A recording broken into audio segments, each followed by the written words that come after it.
Alors, on va commencer aujourd'hui par une pratique un petit peu de mantra pour débuter, pour aller chercher un peu le souffle, chercher le son, hein, et avoir un peu cette réceptivité au niveau du rythme aussi, hein, le rythme du souffle, le rythme du cœur, et aller, bien évidemment, ça fait partie des préparations, des échauffements, ce rythme, le pranayama fait partie de ce qui prépare aussi le corps d'une certaine façon aux postures, parce que ça va induire un sentiment un peu plus de légèreté, de déconditionnement, hein, dans les volities, dans les fluctuations du mental.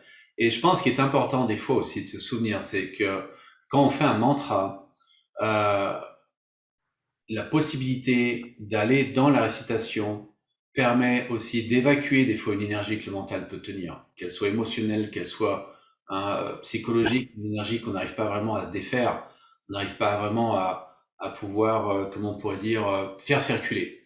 Et quand on passe justement dans ce pratique du mantra, qui nous amène vers le pranayama après, il y a cette possibilité d'utiliser cette énergie. Hein. J'utilise cette énergie, je la fais passer, et plutôt que s'énerver, hein, des fois, contre quelqu'un ou contre une situation. Et à partir de là, le mantra nous propose toujours cette aussi possibilité d'attention, hein, parce qu'une récitation, c'est une attention en premier, jusqu'à aller ensuite vers un état où on perd la notion de temps, on perd la notion même, hein, on est absent en fait de l'environnement, de ce qui peut s'y passer. Et c'est pour ça qu'à mon avis, c'est extrêmement important. On a une forme de rigidité, hein, qui est très difficile à enlever la plupart du temps sur l'obligation de faire les choses d'une certaine manière. Et cette rigidité est contraire, bien sûr, à ce qu'on recherche en yoga, et aussi est contraire à la vie, parce que les choses ne sont pas rigides. La nature est fluide par rapport aux éléments, par rapport aux conditions, par rapport, hein, aux événements. Mais nous, on a une certaine forme de rigidité qu'il faut faire très attention, parce que si elle s'installe en nous, elle empêche toute possibilité de, de se mettre en présence et de voir les changements qui ont eu lieu, et en même temps de s'adapter par rapport à ça. Hein.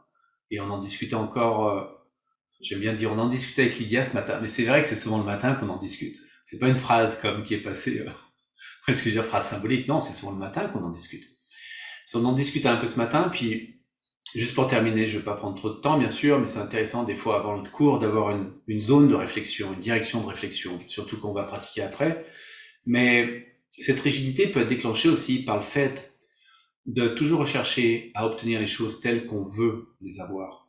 Hein. Et les gens peuvent le dire, ils peuvent dire ah tiens c'est pas ça que je voulais, ça correspond pas à ce que je voulais, ou les gens disent à ce que je recherchais. Ok, mais la vie c'est pas ça.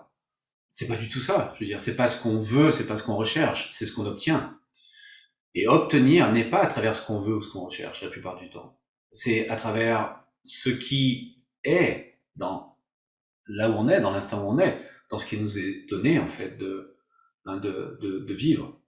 Et c'est intéressant de se rendre compte qu'avec le temps, quand les années passent, on voit très bien ce qui nous a fait avancer dans notre vie à travers toutes ces années. Et c'est sûr qu'il y a eu des désirs qu'on a pu réaliser, qui fondamentalement n'étaient peut-être pas des désirs, mais des forces karmiques qui nous donnaient en fait la possibilité de réaliser un songe, une idée, une projection, et ça fonctionnait. Mais il y a beaucoup d'autres choses qui, même à l'intérieur de ces forces karmiques, lorsqu'elles étaient forcées, ne fonctionnaient pas parce qu'elles étaient soumises à l'intention de le recevoir tel qu'on le voulait. Et ça ne marchait plus. Parce que il y avait trop de facteurs qui avaient besoin de se transformer, et c'était pas notre bon vouloir qui permettait la réussite, c'était notre ouverture à la possibilité qu'elle soit peut-être même différente de ce qu'on pensait dans la direction qu'elle nous offrait, mais d'avoir cette liberté, cette possibilité d'y répondre qui, en fait, nous amenait vers un épanouissement et vers une finalité. Et je pense que c'est ça le plus important.